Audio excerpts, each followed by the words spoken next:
All right, let's head over to the Eastern Cape. The Eastern Cape Metro Police and other law enforcement agencies continue to ensure that people adhere to lockdown regulations and will also have a traffic safety operation. Last night, raids were conducted in several taverns and nightclubs, some being forced to close due to non-compliance. Strict regulations have also been introduced in the Nelson Mandela Bay Metro after it was declared a hotspot for coronavirus. Now, today, a roadblock is being held on the N2 to check vehicle safety ahead of the festive season. Let's bring in our reporter, Mcebisi Ngqina. He joins us live now. Very good afternoon to you, Mcebisi. Firstly, talk to us about these raids last night. Any arrests?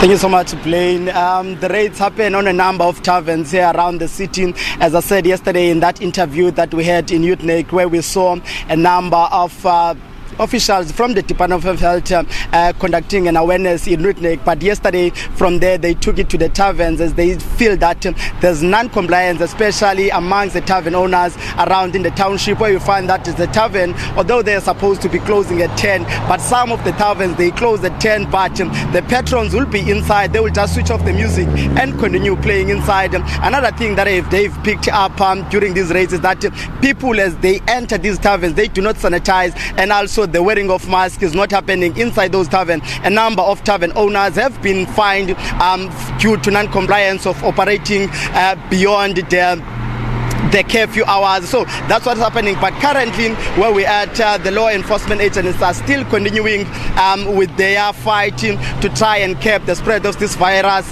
here in Nelson Mandela Bay. Today, we're finding ourselves on the N2, which is the link between Grahamstown and also the other side of town, and also Cape Town, where the Metro Police are conducting a roadblock here just to make sure that the drivers are complying, and also trying to pick up also alcohol, which seems to be also the problem during this period also on the roads, especially for drunk drivers. You know, just give us a sense of if the message being delivered by various role players, including the Minister of Health, Dr. Mcebisi Ngqina, when we look at the figures, the latest figures in the Eastern Cape as of the 12th of December, 146,707. This is cumulative total in terms of COVID-19 infections, about 17% of the national total. Give us a sense, is the message landing with people with regards to adhering to health and safety protocols?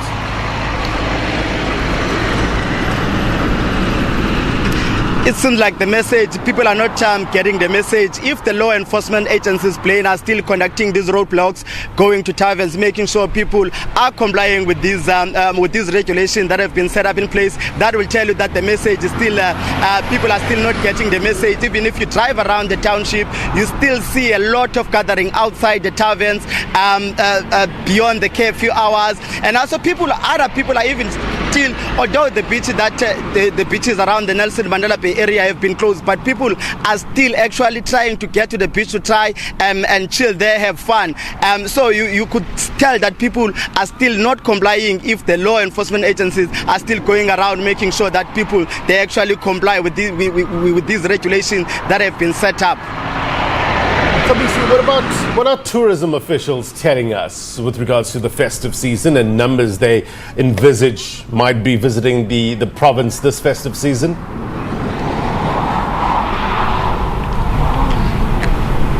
Sorry, Blaine? Just talk to us about what tourism officials are telling us regarding visitors to your province. Are they expecting an influx of tourists this time around?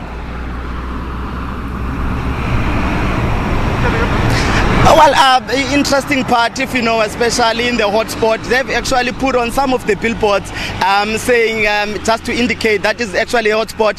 That has actually had a negative impact on the tourism side, where a lot of people, a lot of BNPs, hotels, they were talking about a lot of tourists. They have actually cancelled their holidays here in Nelson Mandela Bay. As you know, Nelson Mandela Bay is got the beaches, but unfortunately those beaches at the moment are currently closed. And also the Premier has actually written to the Minister and to the National Command Council to request that also the beaches also in the areas of East London and also Port St. John's, they must also be closed during this period. Those are the remarks that were also made by the Minister of Health, Dr. Mcebisi, when he was here, saying that they're actually considering of calling off all public events and closing those beaches and also including the parks, but saying that they have to choose between entertainment, a short period of entertainment, and also that. But I think when I was listening to him, his body language, they will probably choose the latter, where they will actually close all the beaches around the area, not just in the Eastern Cape, but across the province,